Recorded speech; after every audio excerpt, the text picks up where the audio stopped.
Y vamos a seguir, por supuesto, con este tema. Ya estamos enlazados con el exministro de Economía, Luis Miguel Castilla, para conversar precisamente sobre esta situación, sobre lo aprobado ayer por el Congreso y también las reacciones que se vienen generando por algunos trabajadores agroexportadores, precisamente, sobre todo en este caso del norte del país, donde nuevamente se están produciendo estos bloqueos de vías, de carreteras.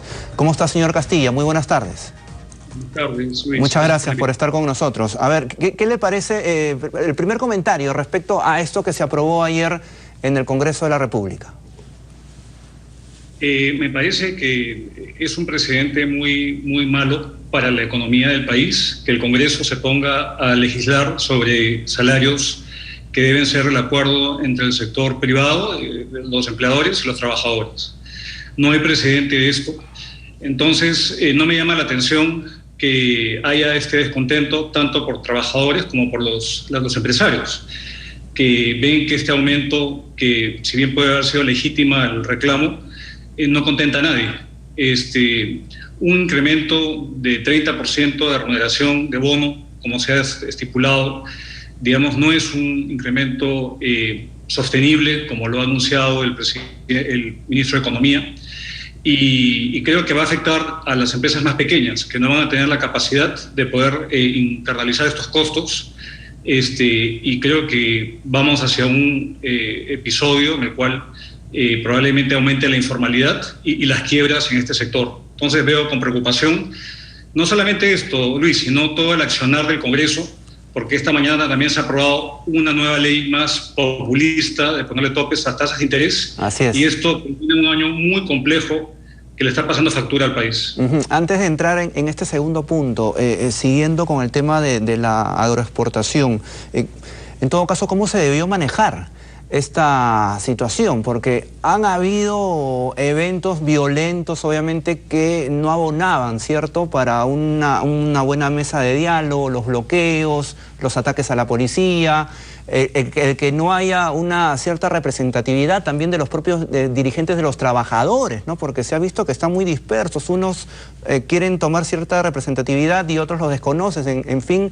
Ahí también han habido inconvenientes y luego ya la intervención puntualmente del Congreso. Escuchábamos a nuestro corresponsal hace algunos instantes que criticaban, por ejemplo, al congresista Lenín Bazán, que había llegado a la zona diciendo u ofreciendo de que iba a él propiciar un jornal de 70 soles para ellos, ¿no? Y son expectativas, digamos, que se generan y luego no se cumplen y vienen esos problemas, ¿no? Exactamente, Luis. A ver, yo creo que acá hay un foro donde se negocian este tipo de salarios y este tipo de reivindicaciones sociales, que es el Consejo Nacional del Trabajo, que es un foro tripartito donde participa el Estado, el gobierno, los trabajadores y los empresarios. Y usualmente, por ejemplo, para llegar a cambios a la RMB, al salario mínimo, se tiene que llegar a un consenso que responda a una fórmula para poder hacer incrementos en el tiempo. Esta es la primera vez donde el Congreso interviene para poder decretar aumentos a los salarios que nunca van a ser suficientes. Yo igual me pregunto, como lo hace usted, qué representatividad tiene ese congresista para irrogarse, digamos, la voz de los trabajadores, porque lamentablemente, Luis, lo que vamos a ver con esta ley, que no contenta a nadie, es que digamos, esto va a ser perjudicial para los trabajadores, no porque no han podido lograr más, es porque va a ser muy difícil que para las pequeñas y medianas empresas en el sector, que son más o menos 2.000 empresas, puedan sobrevivir este incremento tan grande en los costos. Entonces, yo creo que lo hecho está. A lo mejor el Ejecutivo, de buena voluntad, queriendo apaciguar las aguas cuando hubo el conflicto social hace más o menos un mes, debió haber presentado un proyecto de ley donde se corregían ciertos elementos, quizás, en vez de darle toda la responsabilidad al Congreso. Entonces el Ejecutivo se ha puesto de lado, ha dado pautas ciertamente y ha sido tomado, por ejemplo, la parte tributaria, pero la parte laboral, que es muy compleja, es muy sensible políticamente, fue puesta en manos de políticos, y obviamente los políticos en un año electoral hacen política y juegan con las expectativas de los ciudadanos, especialmente los más desfavorecidos. Ahora, también otro tema para analizar, señor Castilla, es obviamente la necesidad efectivamente de mejorar los sueldos, ¿no? de estos trabajadores, ¿no? Porque, digamos, se sabe que en los últimos tiempos estas empresas agroexportadoras han venido exportando, han venido generando riqueza, ingresos importantes, y esto no se ha sentido efectivamente en el bolsillo propiamente del trabajador, ¿no? O sea, es una parte de toda esta historia que obviamente también refleja un sentido de justicia para ellos también, porque obviamente ellos si ven que una empresa genera ingresos sostenidos durante tanto tiempo, pero esto al final no se refleja en mí, que soy un trabajador, obviamente también es una queja o un pedido justo, ¿no? Yo no voy a cuestionar la legitimidad porque los trabajadores están en todo su derecho a exigir mejoras salariales acá y en todo el mundo, y existen sindicatos y formas como intermediar estos pedidos. Pero yo creo que no es correcto decir que este ha sido un sector mal pagado, porque es un sector que se ha formalizado, que recibe beneficios que no reciben muchos trabajadores del país, de CTS, de rectificaciones, y que tienen un pago adicional por destajo, que es en la medida de que producen más, digamos, cumplen ciertos hitos de producción, se les paga más. Entonces, si uno compara, por ejemplo, cuánto gana un pequeño agricultor que no hace parte del régimen agroindustrial en la sierra del Perú, ganan 500 soles, 600 soles, como todo concepto. En el caso de los trabajadores agroindustriales, el pago era mayor. Evidentemente tenemos en el país un tema de salarios bajos, eso no lo voy a negar, pero la forma no es simplemente porque a un político se le ocurre decretar que hoy día voy a prometer 70 soles, cuando eso es absolutamente inviable. Claro. Y se juega expectativas de la población. La solución a esto, Luis, es mejorar la productividad y que esa productividad se remunere. Y eso pasa por temas que no tienen nada que ver con lo que el Congreso ha promulgado el día de ayer. ¿Y usted cree que también en este tema lo que ha faltado, digamos, es una suerte de mejor y mayor fiscalización a estas empresas, sobre todo, digamos, con el tema de la tercerización o esta famosa service? Porque, digamos, en la ley esta que se deroga, ¿no? Esta de promoción de la agroexportación, digamos, el jornal base, digamos, era de 40 soles, ¿no? Cerca de 40 soles. Pero escuchábamos testimonios de muchas personas que decían que ellos no pertenecían, digamos, a estas trabajadoras, a estas empresas grandes o formales, sino a esta service, y por eso el sueldo de ellos ya no era de 40, sino era de 20 o hasta de 15 soles diarios, ¿no? Ahí faltó un mayor tema de fiscalización por parte de las autoridades para no permitir precisamente que algunos encuentren estos filtros o estos no candados para pasarse de vivos, como se dice, y aprovecharse de esta situación.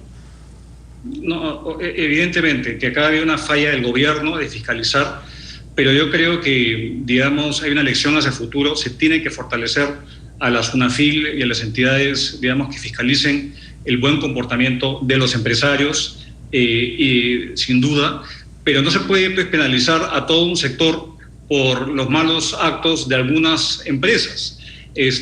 Porque acá yo estoy seguro de que las 2.400 empresas acogidas al régimen agroexportador que ha sido recientemente promulgada, digamos, la nueva ley, no creo que todas hayan, digamos, violado la ley. Acordémonos que muchas de estas empresas, Luis, venden a mercados muy exigentes, a Estados Unidos, a Europa, a Asia, y se exigen, digamos, certificaciones de calidad, de buenas prácticas ambientales, buenas prácticas laborales, y eso se hacen auditorías independientes, y si las empresas no cumplen con estos estándares, simplemente se rechaza esos envíos.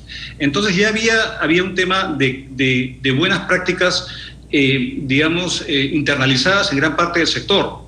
Yo creo que sí falta mayor fiscalización en ese y en muchos sectores donde hay abusos, pero los abusos no pueden ser resueltos, digamos, con una medicina que puede exacerbar el problema, porque finalmente lo que puede pasar es que muchos de estos trabajadores que legítimamente reclaman por mejoras en sus saberes se quedan sin trabajo o tienen que volver a migrar a la sierra en búsqueda de oportunidades en actividades informales que les pagan mucho menos de lo que recibían antes.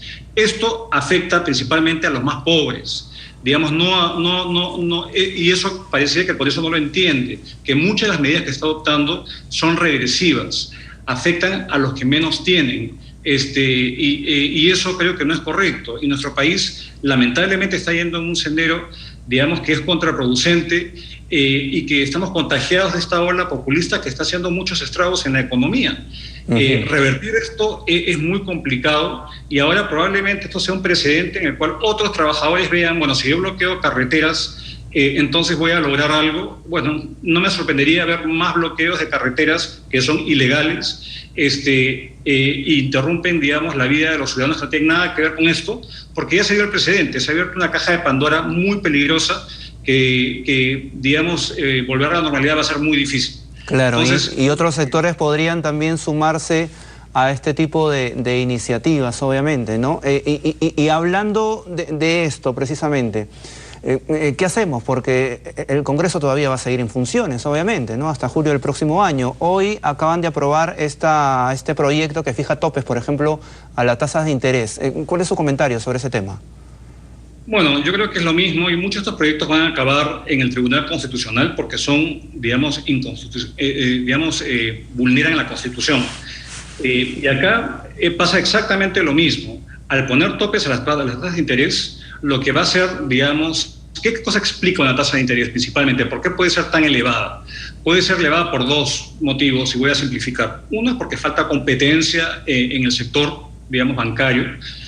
Faltan más jugadores que hagan competir, pero principalmente el margen de intermediación es por el riesgo que asumen los bancos al dar créditos, que obviamente si tienen miedo que les repaguen el préstamo, pues la forma de compensar este riesgo es incrementando la tasa de interés. Entonces, al poner tasas de interés topes, como ha hecho el Congreso, lo que hace esto es que los bancos no van a prestarle a muchas personas que no son sujetas de crédito, y que al ver que artificialmente hay topes, van a pedir más crédito, los bancos no van a prestar por motivos de riesgo y por regulaciones prudenciales de la superintendencia, y vamos a ver muchas personas que hoy día son sujetas a crédito que no lo van a hacer, y van a ir a la usura, como también lo ha mencionado el ministro Mendoza.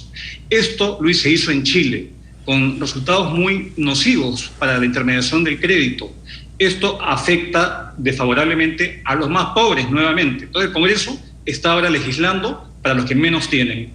Y esto, la verdad, acabará en el Tribunal Constitucional, vulnera, digamos, a la autonomía de la ley orgánica del Banco Central, y es un pésimo precedente. No podemos estar, digamos, en estas fiestas de cierre del año, con miedo todavía de una pandemia, de una segunda ola, con los temores de que uno amanece con leyes que no tienen respaldo técnico y al contrario, tienen la opinión adversa de las entidades calificadas en el país. Entonces el daño es muy profundo y revertir esto toma tiempo. Hemos visto países como la Argentina, como Venezuela, países, digamos, que han entrado en complejidades económicas, que han comenzado a jugar con fuego. Y creo que nuestro Congreso nos pone en esa situación en la actualidad. Ojalá que recapacitemos en el año que se viene, pero me temo que esto va a continuar, y tenemos que alzar la voz, porque costó mucho, Luis, reconstruir un país luego de la quiebra de los 80s. Y eso está conduciendo exactamente al mismo, digamos, a la misma conclusión. No podemos legislar temas de manera irresponsable. Hay muchos problemas en el país, ciertamente, pero no se resuelven de la forma como el Congreso pretende. Correcto. Bien, y para cerrar, señor Castilla, aprovechando obviamente que usted fue ministro de Economía, ¿cómo analiza esta situación, ¿no? Ya digamos, ya más en tema macro, ¿cómo vamos a salir de esta crisis que nos dejó el COVID-19, estos problemas estructurales también que se han desnudado tremendamente a raíz de todo este problema que nos ha generado la pandemia? Uno de los sectores, por supuesto, es la informalidad laboral, ¿no? Que es altísima, por poner un solo ejemplo.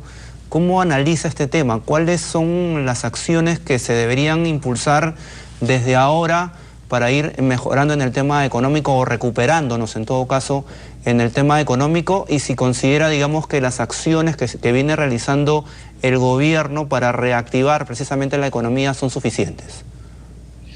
Yo creo que estábamos en una senda de recuperación, digamos, el Banco Central lo ha ratificado recientemente, vamos a ser uno de los países que va a tener un mayor repunte económico el año 2021, pero todo esto está sujeto a que se despejen un par de fuentes de incertidumbre que son claras. Uno es la disponibilidad de una vacuna, que hasta el día de hoy no la tenemos, lamentablemente por desidia o negligencia, digamos, de algunos actores, digamos, de gobierno.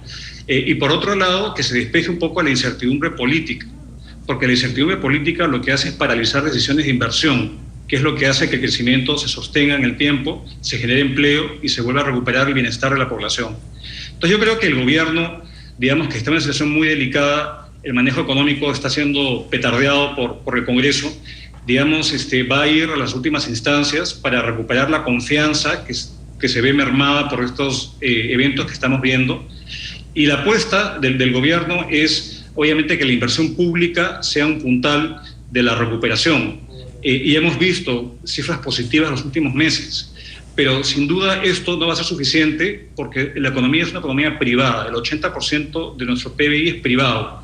Entonces, si el 80%, digamos, ve que hay señales, digamos, de las reglas de juego que no se respetan en el país, o si hay una impredictibilidad total, bueno, hay muchas decisiones de consumo que uno prefiere guardarse, o de, digamos, o de inversión, que uno prefiere postergarlas hasta que no se esclarezca el panorama. Entonces creo que vamos a tener una recuperación de alguna forma estadística el año entrante, pero sostener esto va a ser muy difícil de continuar estas fuentes de incertidumbre que, repito, acceso y disponibilidad de la vacuna es absolutamente central. Y lo segundo es zanjar esta incertidumbre y este riesgo que emana del Congreso y muchas veces del propio Ejecutivo, que se muestra débil para frenar estas, digamos, medidas perjudiciales para la economía. Entonces, a haber una recuperación el 21, vamos a ver qué pasa en un año electoral donde todo se pone usualmente en stand-by y ojalá que prime la sensatez y que reflexionemos que mucho lo que hemos logrado en estos 25 años de estabilidad macro no se los vuelen de un plumazo y al contrario, construyamos sobre lo positivo y ataquemos aquellas falencias históricas que han sido desnudadas por la crisis, como bien usted ha dicho. Correcto. Bien, señor Castilla, muchísimas gracias por esta comunicación, por esta entrevista esta tarde. Muy buenas tardes. Gracias, felices fiestas. Gracias a usted también. Bien, 12:49.